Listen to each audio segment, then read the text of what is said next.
The New York Jets make a coaching change, and which teams are in that next tier behind the Chiefs and the Vikings? Hey, everyone, welcome to NFL This Week. Rob Wong, joined as always by Paul Chapman. And Paul, we have our first coaching change of the NFL season as the New York Jets, losers of two in a row, have fired Robert Saleh after parts of 3+ seasons. Were you surprised at all by this move? It's a bit of a loaded question, Rob, because both yes and no. I think when you look at a team, they're 2-3. They're one game behind the Buffalo Bills in what is clearly an awful division. Maybe that's being a bit harsh on the Bills, but the Dolphins, due to injury, aren't there, and the Patriots are a long way away. So, that division's up for grabs. But I think what it speaks to is the impatience of the New York Jets and the owner, Woody Johnson. So there was talk in the offseason that he wasn't happy with how last season went. Now, I don't know how you could really agree with him on that when you look at their awful quarterback situation. They were the team that went all in on Zach Wilson, decided it wasn't him, went then, threw everything at Aaron Rodgers. He's 40 years old. Last year was a write-off, so Saleh was on notice. But they're only one game out. The problem for the Jets, I believe, is they put so many eggs in the Rodgers basket, is that excellent defense of theirs is getting older. And when you look at younger stars, and then you get them off their rookie contract and the salary cap becomes an issue, they know they're not going to be able to hold that defense together forever. So they got to win now. So obviously Rodgers' part in this is a mystery, right? Some people are saying that he is the guy who demanded this because Saleh was going to fire his buddy Nathan Hackett.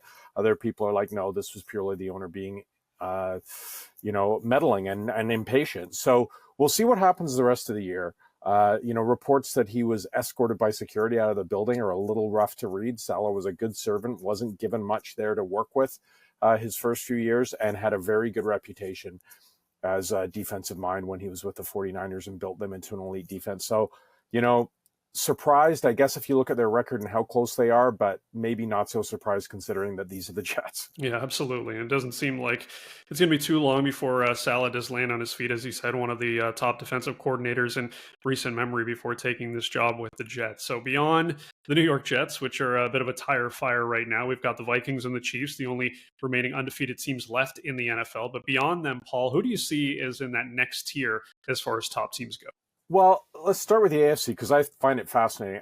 Personally, I would sound like such an idiot if I said I don't believe in the Chiefs, seeing what they've done the last few years. But they're a very, very generous 5-0. Like, they should have lost to the Bengals. They should have lost to the Ravens. But they didn't. They got it done, and they are sitting pretty. But when you look at the rest of that conference and who we thought would be in the mix, maybe the Bengals, maybe the Dolphins, obviously the Bills are in that conversation.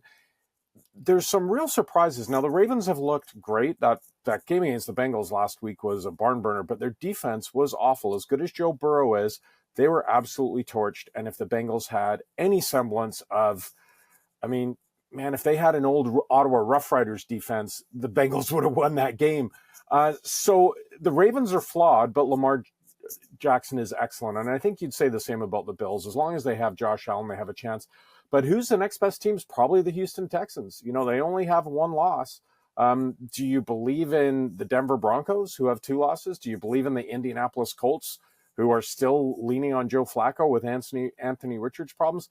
I don't know. That's Pittsburgh Steelers again. So really, that whole conference is up in the air, and I hope it just doesn't go to the Chiefs by acclamation again. We need a little bit of drama, but I think Houston is probably in that category. I love what's happening in the NFC because we talk about the Cowboys, we talk about the Eagles, but it's the Commanders. The Commanders, maybe there's going to be a comeuppance for their rookie quarterback, Jaden Daniels, but with Dan Quinn, who has head coaching experience, their defense isn't great, but he is a defensive-minded guy. That team is so much fun to watch. Terry McLaurin, Brian Robinson, they've got weapons on offense. Seattle, again, started strong, still winning their division because the 49ers, a team we thought were going to be there, they have 3 losses. So, they're not going to stroll to, they are only one game behind Seattle and they do play on Thursday night. So they still have time to get it back together, but they got injury issues. So I'm not sure if I'm sold on the 49ers.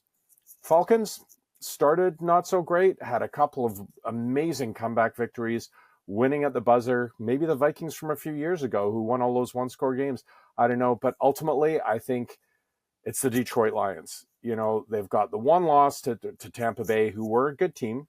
no doubt. Baker Mayfield has made them better, but I think the Lions are better than the Vikings. And even though the Vikings sit there at 5-0, when they play the Vikings or when they play the Lions, that's going to be very interesting to see because, I do think we've got a bit of a changing of the guard in the NFC. I think Lions, Commanders, maybe Falcons, maybe Buccaneers.